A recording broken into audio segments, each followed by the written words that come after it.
Hello, akkam jirtu? An dheeressaa Oromiyaa Dijitaalaa Biira. Barnoonni keenya Information Technology kutaa 11 akkuma itti fufeetti jira. Yeroo darbe application of AI or application of Artificial Intelligence kan jedhu waliin ilaalleerraa jechuudha.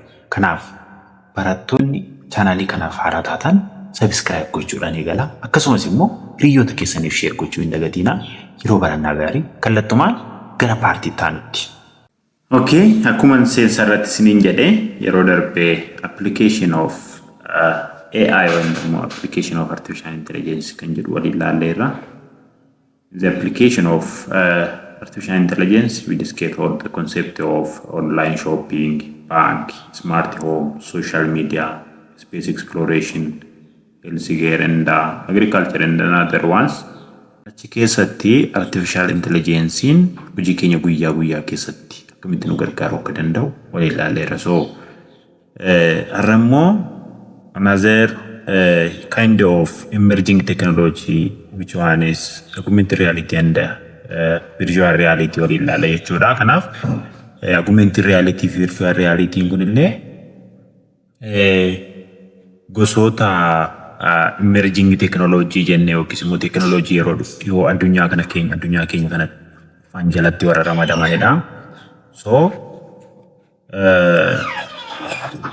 augmented reality fi virtual reality kun garaagarummaan isaanii maal akka ta'e illee waliin ilaalla fi lamaan isaanii maal akka ta'an waliin ilaalla. Kanaaf lamaan isaanii akkuma artificial intelligence emerging technology jalatti ramadamu jechuudha. So augmented reality kan jennu a technology that enhance the real world by overlaying computer generated digital on real world object. As keessatti waan lamatu jira.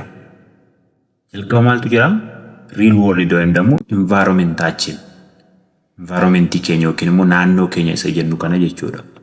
So real world plus what overlaying computer generated digital on real world objects. Kanaaf waan lama sun walitti dhufeet maal gochuudhaaf jedhamu enhance the real world by overlaying real world enhance gochuuf akka jechuun wantoota naannoo keenya jiran irratti more akka nuti hubannuuf computer generated daballaa jechuudha. Waan naannoo keenya jiru irratti computer waan ta'e generate goone irra caala waan sun hubannu nu taasisaa jechuudha. So overlaying computer generated digital data on real world objects. Real world objectin wanta nuti naannoo keenyatti arginu wanta ija keenyaan ilaallu real world objects jenna. Computer generated jennu immoo graphics wayii wantoota sun irratti more detail akka nuti hubannu kan nu taasisu graphics irratti overlay gochuudha jechuudha. By blending the real world with computer generated information, AI create an engaging and dynamic user experience. Kanaaf as keessatti maal hubanne jechuudha? Real world plus what? Real world plus computer generated. Kana lamaan hubannaa jechuudha. Kanaaf augmented reality jenna. Maal gochuudhaaf immoo enhance the real world objective. Enhance the real world. Kasirriitti nuti hubannuuf environmentii keenya computeraan overlay irratti goonaa jechuudha. So the hardware of AI include processor, that means central processing unit wanta jennu sun jechuudha. That means the brain of computer jennee wanta beeknu sun of keessaa qaba augmented reality hardware, processor, sensor wanta detect gochuuf akka gargaaramu. Another thing is input devices. Maybe camera ta'uu danda'ama kun. Maybe camera ta'uu and display screen jechuu dandeenya ishee kana immoo. Kanaaf augmented reality hardware yookiin immoo augmented reality wantoota jalqabarra jenne overlay digital content to real world objective kan jenne sun irratti overlay gochisuudha yookiin immoo irratti display gochisuudhaaf wantoota hardware kana fayyadamnaa jechuudha. Kanaaf mobile device do have all four components to run augmented reality application. Kanaaf mobile keenya harka keenya irratti qabannu kun amma Augmented reality kana rangochuuf nu gargaara. Sababni isaa iyyuu moobaayiliin akka keenya jiru CPU of keessaa qaba yookiin immoo Central Processing Unit of keessaa qaba. Senseroota wantoota garaagaraa detect gochuuf nu gargaaran of keessaa qaba. Input device kan jennu immoo kaameraa of keessaa qaba. Display kan jennu immoo iskiriinii moobaayilii keenyaati jechuudha. So warreen kun hundi isaanii moobaayiluma keenya irraa argachuu dandeenya jechuudha. Augmented reality application. Depending on the application, where the display could tablet ta'uu danda'a, smartphone ta'uu danda'a, head mounted display ta'uu danda'a, or smart glasses. Such display used to locate object of focus as well as shows the computer generated overlaid information. Kanaaf warreen kan hunda isaanii gargaaramne augmented reality wanta jenne sun fayyadamuu dandeenya jechuudha. Augmented reality sababni isaa iyyuu bilbilli kuni CPU of keessaa qabdi yookiin immoo processor kan jennu detect gochuudhaaf sensory of keessaa qabdi. Akkasumas immoo display gochuudhaaf immoo iskiriiniin bilbila keenyaa kun nu gargaara. Inputs kan jennu immoo kaameraa bilbila keenyaa ta'uu danda'a. So arfan isaanii of keessaa qabu tokko lama sadii arfan kana bilbilumti kun taabileetiin kun yookiin immoo head mounted display kun of keessaa qabdi jechuudha. Kanaaf augmented reality devices jechuu dandeenya warra kanaan jechuudha.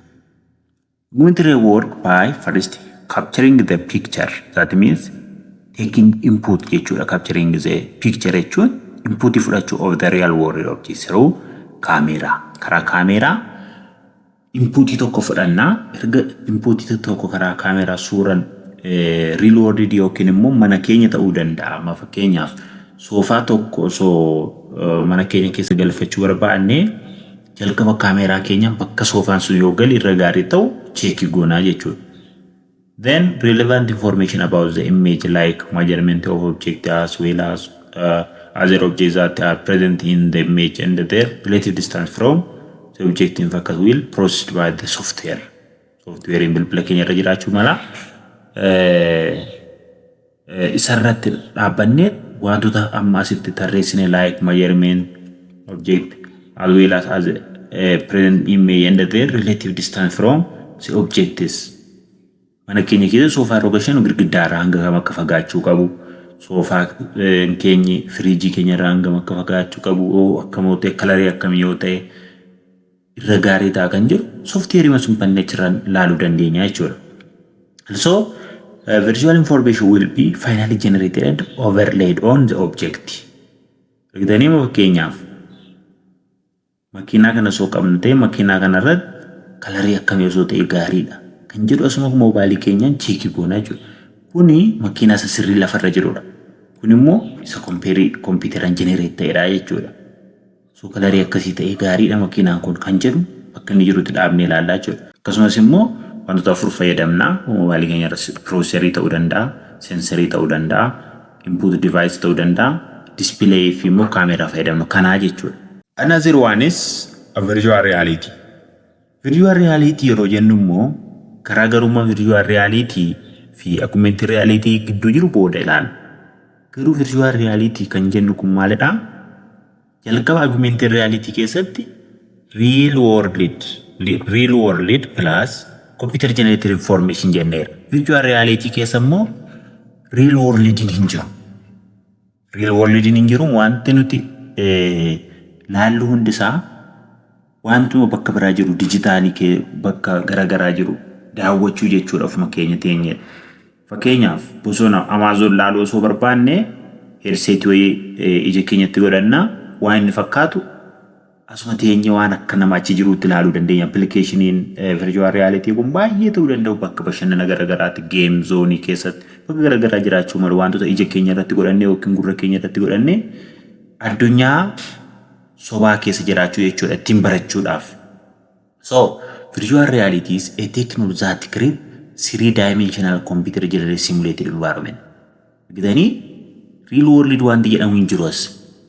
Create three-dimensional computer generated simulated environment. A person can interact with virtual reality using electronic devices such as Google ta'uu danda'a, headsets, glove waan harka keenya irratti waan tokko qabachuu jechuudha. Fakkeenyaaf harka keenya irratti waan ta'e goone wantoota nu bira hin jirre wayii qabachuu jechuudha. Headset gurra keenyatti godhannee sagalee garaagaraa dhaggeeffachuu fi qaama keenya irratti akka uffannaatti illee godhannee addunyaa hin jirre keessa jiraachuu jechuudha. So virtual reality can be to create illusory environment that can be presented to our sense with artificial information. Argitanii qaama keenya hanga waan achi jirrutti nutti beeksisa jechuudha. Akka waan amman jalqaba akkuma isiniin jedhe asuma teenyee headsetii kana gurra keenyatti godhannee yookiin immoo Google kan jettu kana gurra keenyatti godhannee yookiin immoo glove body suit kana godhannee asuma teenyee Ameerikaa jiraachuufa jechuudha. Inni immoo virtual reality jenna jechuudha. That means making our mind believe that is almost reality. Hanga sammuu keenya amansiisuu gahuutti bakka waan nuti uffannee jiru kun hundi isaanii nu goyoobsanii hanga nuti waan achi keessa jirutti nutti beeksisu.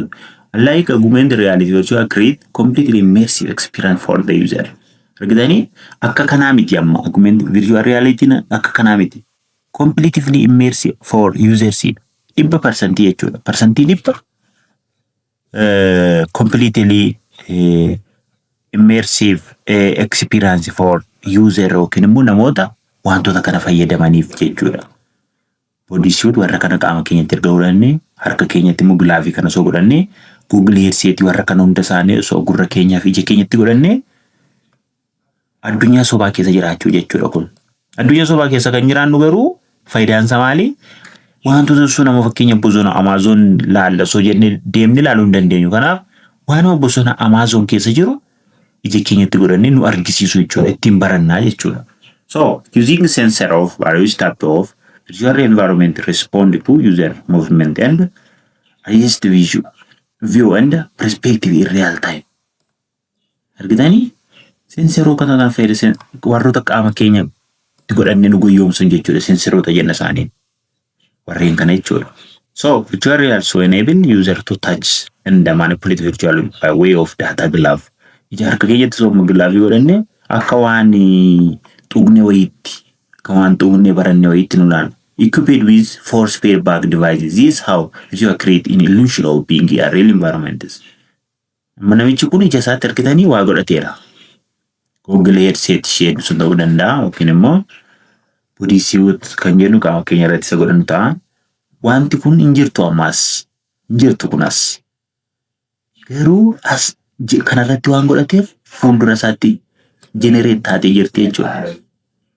Kanaaf wanti kun akka waan fuuldura isaa jirtutti laalee barachaa jira jechuudha irraati. So example of visual reality jechuu dandeenya jechuudha kana. So give example of how different type of training can be provided using virtual reality. Argitanii trainingii kennuudhaaf illee akkuma dura isiniin jedhe bosonni Amazon kana fakkaata jennee theory isaan gaa barannu generate goone kana ija keenyatti godhannee bosona Amazon laaluu dandeenya jechuudha. Kanaaf akkasitti yaaduu dandeenya jechuudha. Prepare present how your school benefit from virtual reality. Virtual reality dha fakkeenya meeshaaleen mana barumsaa isin baratan sun keessatti meeshaan kun jiru osoo ta'e wantoota hawaa keessa waan akkasiitu jira. Bakka garagaraa immoo waan akkasiitu jira. Kaampaanii Ameerikaa jennee sammuu keenya keessatti barannu waan tokko finnee biratti argisiisu jechuudha moorri kun. So akkasitti gochuu dandeenya jechuudha. Garaagarummaa isaanii mee fakkeenyaaf augmented reality fi tuma kana hin laaliin yommuu garaagarummaa isaanii barreeffama nuti. Virtual reality kan jennu there is no real object.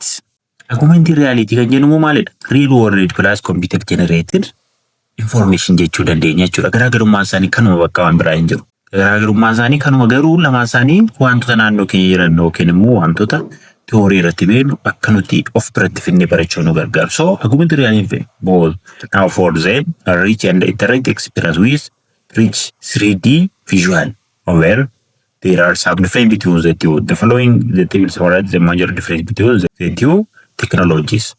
And augmented reality region working real world setting is partially immersive. Percentage shantama amma kun 50% of keessa qabatu jechuudha. But when we come to this virtual reality concept, they operate in completely virtual world. It kind of fully immersive. 100% umayyuu real world wanti jedhamu hin jiru as. 100% jechuudha kun 100%.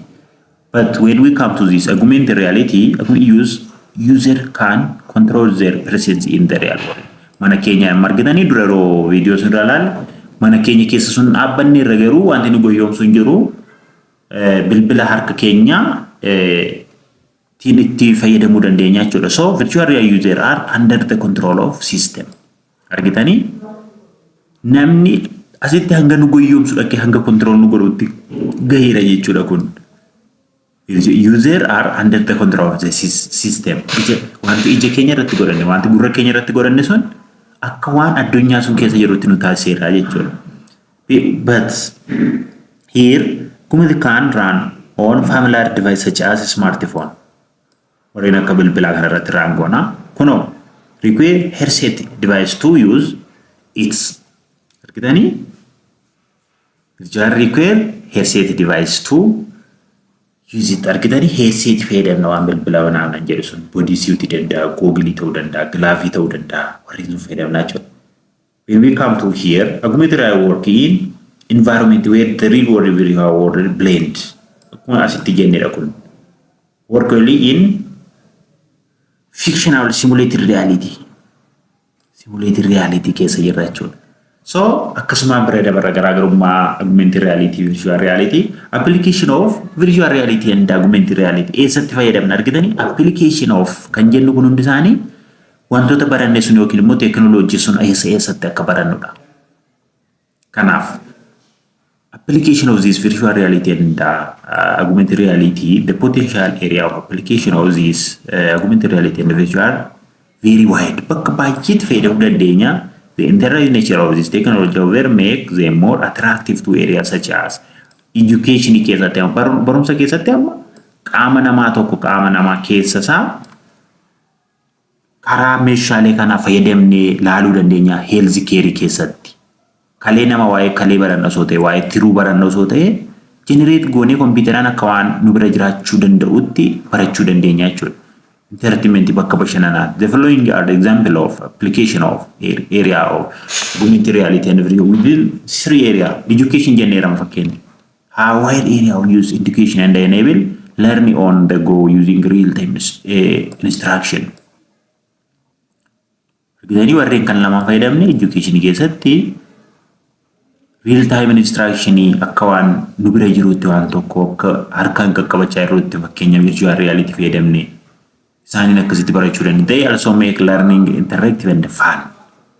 Akka waan bashannanaa jirutti barannachuudha naannoo keenya interactive and fun gochuu dandeenya jechuudha learning akka waan nu bira jiru tokkotti bashannanaarra barachuu dandeenya waan barachuu dandeenya yookiin immoo topic nuuf kenname tokko jechuudha. Among the reasons why such technology are very useful in education. They allow students to travel in time and space and see historical event in very interactive manner. America bakka deemuu dandeenya akka nuti America deemnee yookiin yaada keenyaan deemnee waan daawwanne yookiin waan irraa barannee wayiitti nu gargaara jechuudha. Also, augmented allows students to learn various things more concretely. For example, students can see the different organ system visually and akkuma dura isiniin jedhe tiruu kalee fi somba manaamin kan jedhu kana augmented reality fayyadamne yookiin immoo virtual reality fayyadamne akka waan harkaan qaqqabachaa jirrutti akka waan ijaan laalaa jirrutti wantoota sun seeraan generate goosine barachuu dandeenya jechuudha. Another thing is complexity of some concept can be reduced when presented in 3-dimensional interaction. Argitanii qaama keenya yookiin wantoota garaa keenya orgaan warra jennee yaannu garaa keenya keessa badii keenya keessa jiran kana jechuudha. Dura akka complexity itti yaanne yeroo computeraan generate goone hunda isaanii kuni kaleedha kuni tiruudha jennee lamaan isaa walitti finnee maxidii amma fakkeenyaaf augmented reality jira jenneerra virtual reality jira jenneerra lamaan isaa walitti yeroo daballu immoo maxid yookiin immoo hybrid jennaa jechuudha.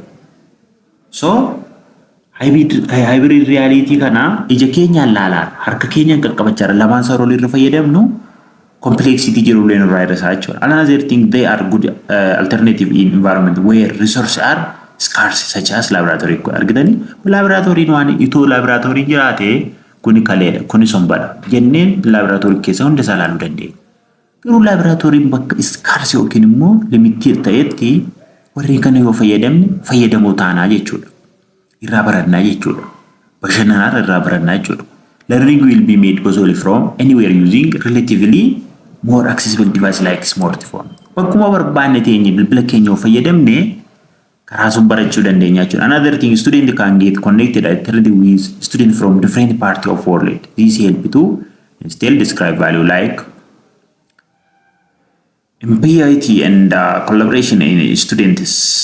Amma argitanii isin kun orgaanii keenya keessaa waan akka heertii wayii natti fakkaata yookiin qaamota keenya keessatti wanti warri argamtu keessaa kun immoo heedseetiidha. Argitanii waan ishii kana tuttuqaa jirutti akka waan sunitti ilaalaa jechuudha. Ambiraammoo kana bilbila keenya bilbilaan mazanaa jira argitanii kan baalaansii jechaadha. So example of augmented reality and virtual reality in education. Kun virtual reality dha.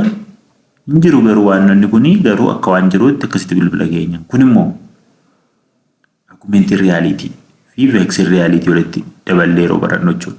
Healthcare there are numerous augmented reality and virtual reality implemented in medical industry. Some of the application physician and the medical student trained in the taught using augmented reality or virtual reality. The technology allowed them to learn life-saving operation like surgery in risk environment.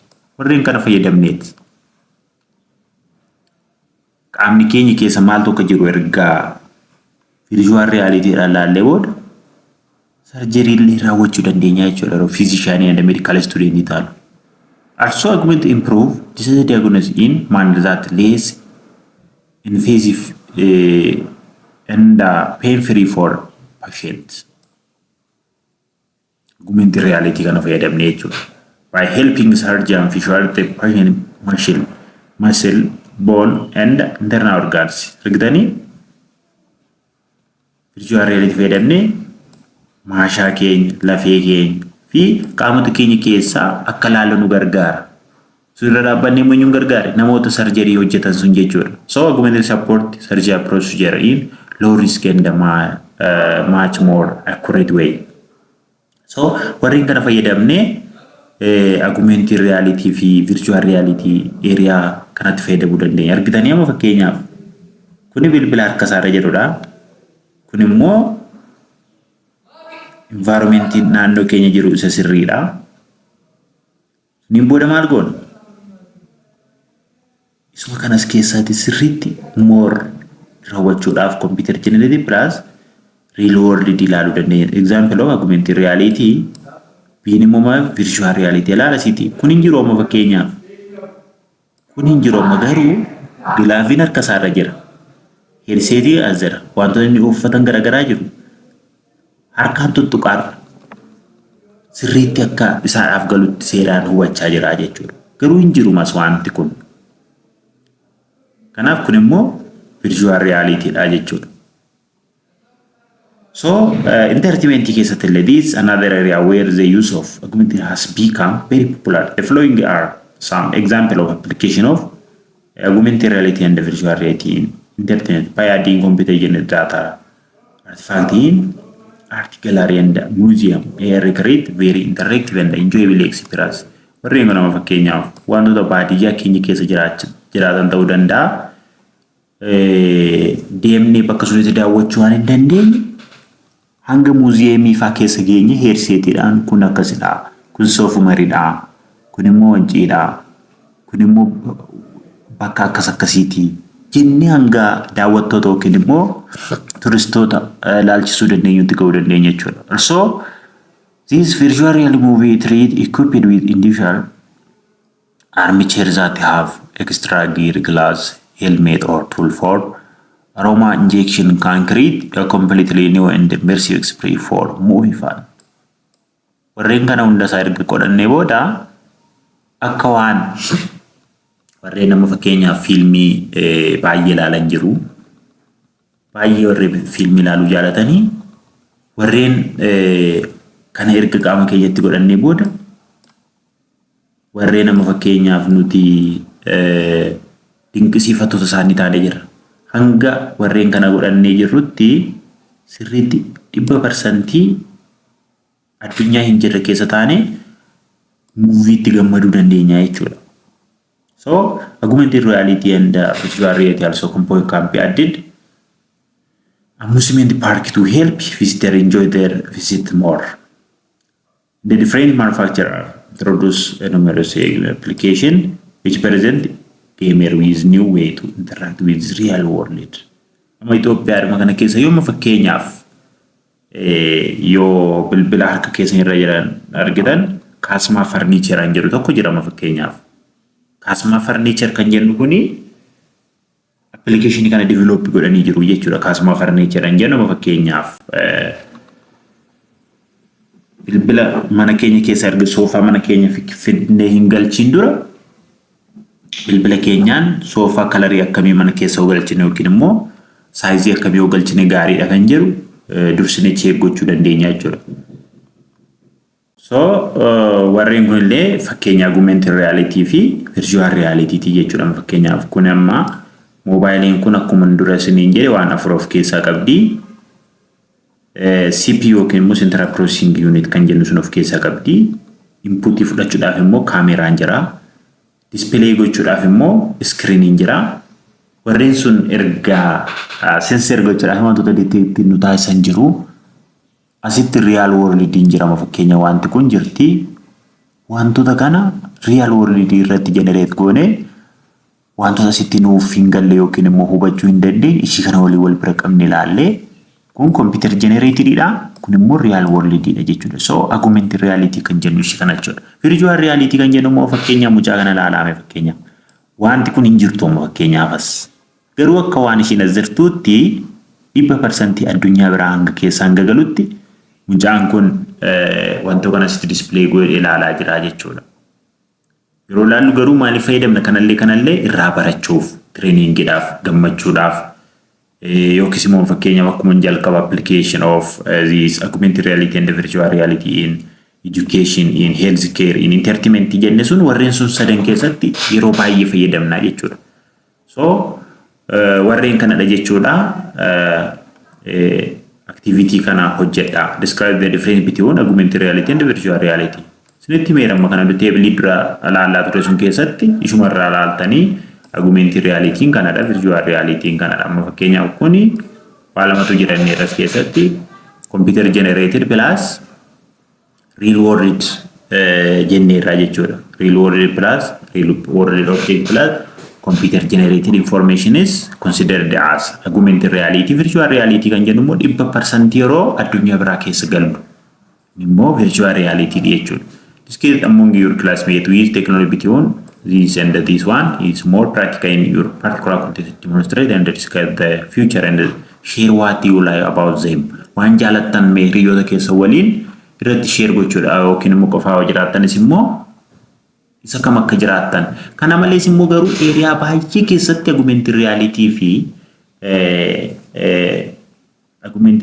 fi virtual reality kana area baay'ee keessatti fayyadamna jechuudha. Kanaaf isaan sun sirriitti ilaalaa akka fakkeenyaatti immoo warreen kana amma fakkeenyaaf laaluu dandeenya jechuudha. Amma namni visit godhu tokko bakka tokko gara bakka biraa deemu tokko naannoo isaa check gochuudhaaf nuti amma maappii bilbila keenya irra jiru fayyadamne real world irratti computer generated information goone wantoota naannoo keenya irratti argaman akkasitti check gochuu dandeenya jechuudha.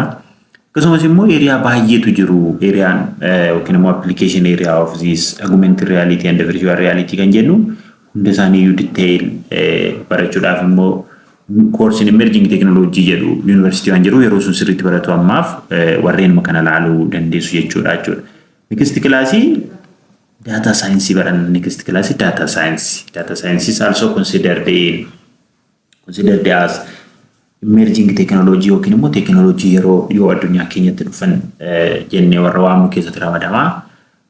Kanaaf next class kana waliin laalla. Ammaaf yeroo barannaa gaarii hiriyoota keessaniif share gochuu hin dagatinaa. Subscribe godhaa warra subscribe goone immoo turtii gaarii.